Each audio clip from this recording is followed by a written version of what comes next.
মা আজকে একে রোববার আর প্লাস বাইরে কিন্তু বৃষ্টি হচ্ছে, আজকে কি খাওয়াবে বলো? কেন, তুই যে এর আগের দিন বললি যে মা আমাকে এই বৃষ্টির মধ্যে একদিন পাতলা লাল লাল ঝাল ঝাল করে মটনের ঝোল করে দেবো, আমি সেটাই আজকে বানাবো। তাই? হ্যাঁ তাহলে চলো শুরু করা যাক। একদম। আমি এখানে 1 কিলো 200 গ্রাম মটন নিয়েছি। মটনটা বেশ ভালোই হবে বল বাবা? দেখতে সুন্দর। হ্যাঁ হ্যাঁ, আর বড় বড় পিস। এবার আমি মটনটাকে ম্যারিনেট করে নেব। প্রথমেই দিয়ে দেবো স্বাদ মতন লবণ, 1 চামচ হলুদ গুঁড়ো, 1/2 চামচ জিরে গুঁড়ো, ধনে গুঁড়োটা আমি একটু বেশি দেবো, 1 চামচ ধনে গুঁড়ো। এটা দিয়েছি লাল লঙ্কার গুঁড়ো কালারের জন্য। দিয়ে দেবো কাঁচা লঙ্কা বাটা বেশ বড় 1 চামচ, আদা বাটা 1 চামচ, রসুন বাটাও 1 চামচ বড় চামচের। এবার দিয়ে দেবো সর্ষের তেল 3 চামচ মতো। ভালো করে মেখে নেব।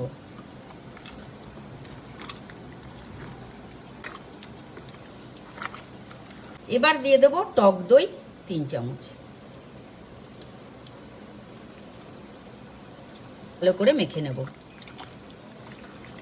মাংসটা ভালো করে মাখানো হয়ে গেছে, এবার ঢেকে রেখে দেবো 30 মিনিট। এবার একটা ভাজা মশলা বানিয়ে নেব, তার জন্য কড়াই বসিয়ে দিই। এখানে 7 থেকে 8টা এলাচ, একটা বড় এলাচ, গোলমরিচ আর লবঙ্গ, জায়ফলের 1 টুকরো, জয়িত্রী একটা ফুল, দিয়ে দেবো দারচিনি আর গোলমরিচ। এবার মশলাটাকে হালকা হাতে নাড়িয়ে নেব। মশলাটা হয়ে গেছে, মশলা থেকে সুন্দর গন্ধ বেরিয়ে গেছে, এবার নামিয়ে নেব। ঠান্ডা হলে গুঁড়ো করে নেব। কড়াই বসিয়ে দিয়েছি, 100 গ্রাম মতন সর্ষের তেল। আমি এবার আলুটা ভেজে নেব। আলুগুলো দিয়ে দেবো। আমার মেয়ে যে কোনো মাংস হোক মাছ হোক আলু ছাড়া একদমই খেতে পছন্দ করে না, তার জন্য আলুর পরিমাণটা আমি কিন্তু একটু বেশি দিয়েছি। এর মধ্যে দিয়ে দেবো সামান্য লবণ আর হলুদ গুঁড়ো, এতে আলুর কালারটাও ভালো হয় আর আলুটা খেতেও ভালো হয়। আলুগুলো ভাজা হয়ে গেছে, এবার তুলে নেব। ওই আলু ভাজা তেলেই আমি ফোড়নে দিয়ে দেবো গোটা জিরে, তেজপাতা, শুকনো লঙ্কা, গোটা গরম মশলা। এটা একটু নাড়াচাড়া করে নেব। এটা থেকে সুন্দর গন্ধ বেরিয়ে গেছে, এখানে দিয়ে দেবো পেঁয়াজ কুচি। আমি এখানে 2টো পেঁয়াজ কুচি নিয়েছি। পেঁয়াজটাকে লাল লাল করে ভেজে নেব, যাতে তাড়াতাড়ি ভাজা হয়ে যায়, তার জন্য একটু লবণ দিয়ে দেবো। পেঁয়াজটা লাল লাল করে ভাজা হয়ে গেছে, এবার এর মধ্যে দিয়ে দেবো আদা রসুন বাটা। এবার দিয়ে দেবো ম্যারিনেট করে রাখা মটন। ভালো করে 10 থেকে 15 মিনিট কষিয়ে নেব।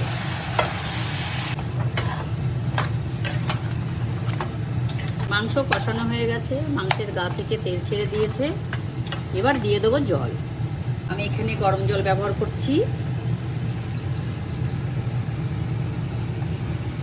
পাতলা ঝোল হবে কিন্তু মা, বেশি করে দেবে। হ্যাঁ পাতলা ঝোল, হ্যাঁ হ্যাঁ পাতলাই হবে। এবার আমি আলুগুলো দিয়ে দেবো। ধামসা আলু, মটনের সবাই ধামসা আলুই দেয়। আলুগুলো গলবে এত বড় যে? কুকারে দেবো তো, কুকারে সিটি দিলেই গলে যাবে। যে ভাজা মশলাটা করে রেখেছিলাম দিয়ে দেবো। আমি এই সময় লবণটা চেক করে নেব, যেহেতু আমি ম্যারিনেটের সময় লবণ দিয়েছি আর দিইনি। সামান্য লবণ একটু লাগবে। এবার মটনটাকে আমি কুকারের মধ্যে তুলে নেব। আপনারা যদি মনে করেন যে কুকারে রান্না করবেন না, তাহলে আপনারা 40 থেকে 50 মিনিট লো আঁচে ঢেকে ঢেকে রান্নাটা করতে পারেন। 2 থেকে 3টে সিটি দেব, তাহলেই তৈরি। একদম।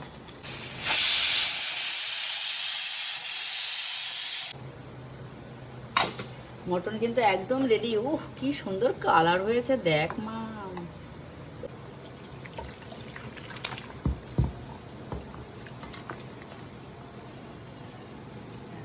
এটা একদম হালকা মশলায় রান্না করেছি, দেখলেই তো। আর মটনে সত্যি কথা বেশি মশলা লাগে না। রান্না তো আমার একদম কমপ্লিট। চলুন এবার গরম গরম ভাতে পরিবেশন করা যাক। তো দিতেই হবে, আলু ভালোবাসিস? একদম হালকা ঝোল।